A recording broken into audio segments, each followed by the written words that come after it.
Warahmatullahi wabarakatuh. Saya Elva Zulfania, NPM 2021-020407, mahasiswi Fakultas Syariah, Program Studi Hukum Tata Negara kelas F, akan membahas tentang kesimpulan materi yang sudah diberikan oleh Bapak Muhammad Irfan, SHIMY. Bab pertama yang akan saya bahas adalah pemahaman imsak dalam puasa. Dalam kitab Sirul Asror dijelaskan ada shaum secara syariat, yaitu menahan diri dari makan dan minuman, dan ada dari segi bahasa yang berarti puasa adalah imsak. Yang dimaksud imsak adalah batas akhir atau 10 menit menjelang subuh. Atas pengertian tersebut timbul satu pertanyaan, yaitu bolehkah di waktu imsak masih makan dan minum? Sebenarnya yang sangat menjadi pertanyaan adalah menempatkan waktu imsak itu pada saat kapan. Benarkah imsak itu 10 menit terakhir menjelang subuh? Kalau imsak itu dipahami 10 menit terakhir menjelang azan subuh, maka disinilah timbulnya permasalahan ketidaksesuaian antara teori dengan praktek. Karena biasanya praktek di lapangan terdengar waktu imsak datang bukan menahan, tetapi malah buru-buru untuk sahur dan menghabiskan semua makan dan minum. Maka start imsak itu yang harus dipahami lebih jauh sebenarnya. Karena imsak itu artinya menahan, maka lebih tepat dipahami start imsak itu bukan 10 menit sebelum azan subuh, tetapi start imsak itu ketika azan subuh.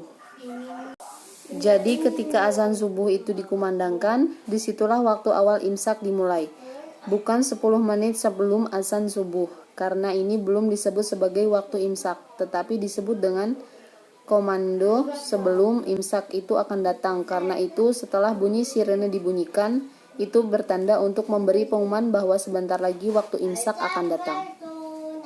Materi yang kedua yang akan saya bahas adalah mengenai toharoh.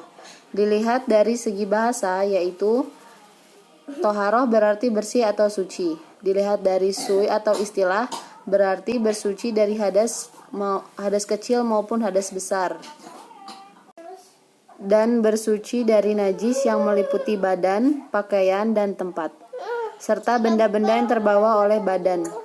Sebab diharuskannya kita bertoharoh atau bersuci adalah karena kita akan berhadapan kepada Maha Kuasa dan harus bersih dan suci.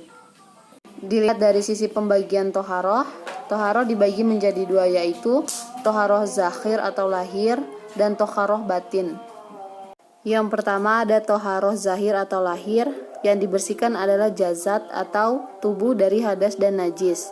Apabila hadas kecil dengan berwudu, sedangkan hadas besar dengan mandi wajib. Kemudian ada toharoh batin atau sesuatu yang berada di dalam diri. Jadi yang dibersihkan itu kalbunya juga atau hatinya juga. Karena tidak cukup ibadah kepada Allah hanya mengandalkan suci zahir. Tidak cukup hanya wudu saja, tidak cukup hanya mandi saja, dan tidak hanya bersih badan tempat saja, melainkan harus mengupayakan bersih batin, yaitu dengan sabar, tidak iri dengki, dan lain sebagainya. Membersihkan anggota batin, yakni hati, relatif lebih sulit dibandingkan dengan membersihkan anggota tubuh. Kemudian saya akan membahas tentang alat-alat bertoharoh.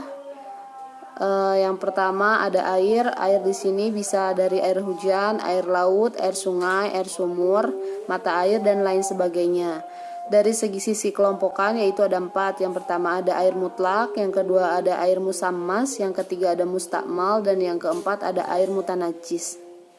Materi terakhir yang akan saya bacakan adalah tayamum dalam fikih. Tayamum sangat erat kaitannya dengan wudu, karena tayamum adalah pengganti dari wudu. Tetapi masih sering timbul pertanyaan, pada saat situasi apa orang bisa bertayamum? Mengingat wudu bisa dilakukan kapan saja, sedangkan tayamum dilakukan karena ada suatu sebab. Karena itu dijelaskan di berbagai keterangan, antara lain sebab-sebab orang bisa melakukan tayamum ada 3, yaitu yang pertama ada dikarenakan benar-benar tidak ada air setelah berupaya mencari air dan tidak ditemukan, atau ketika dalam keadaan kemarau panjang yang sangat sulit untuk mendapatkan air. Yang kedua karena sakit yang dianjurkan oleh dokter untuk tidak terkena air sama sekali. Dan sebab yang ketiga diperbolehkannya bertayamum adalah ada hewan yang membutuhkan air. apabila ada air dan dapat digunakan untuk berwudu, tetapi hanya satu-satunya air yang digunakan untuk berwudu. Sementara di sisi lain ada hewan yang lebih membutuhkan. Jadi pada posisi ini lebih mengutamakan hewan agar hidupnya dapat bertahan. Kemudian ada syarat tayamum. Yang pertama ada tanah yang berdebu, yang kedua tanah yang suci, yang ketiga tanah yang digunakan belum pernah dipakai, yang keempat ada tanah tidak tercampur dengan benda yang lain, yang kelima benar-benar bertujuan untuk bertayamum, yang keenam ada tanah berdebu tidak terkena najis, yang ketujuh berupaya menghadap kiblat, yang kedelapan dipastikan juga sudah masuk waktu sholat, yang kesembilan mengusap muka dan kedua tangan, dan kesepuluh menyempurnakan semua anggota tayamum. Kemudian saya akan membahas tentang fardu tayamum. Ada 5, yaitu memindahkan tanah suci yang berdebu, yang kedua niat, yang ketiga mengusap wajah, keempat kedua tangan hingga siku, yang kelima tertib. Dan yang terakhir ada perkara yang membatalkan tayamum. Yang pertama, segala sesuatu yang membatalkan wudu itu juga membatalkan tayamum. Yang kedua, disebabkan karena murtad atau keluar Islam.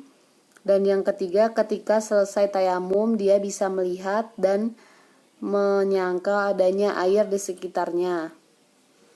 Itulah pembahasan kesimpulan materi dari saya. Kurang lebihnya saya mohon maaf.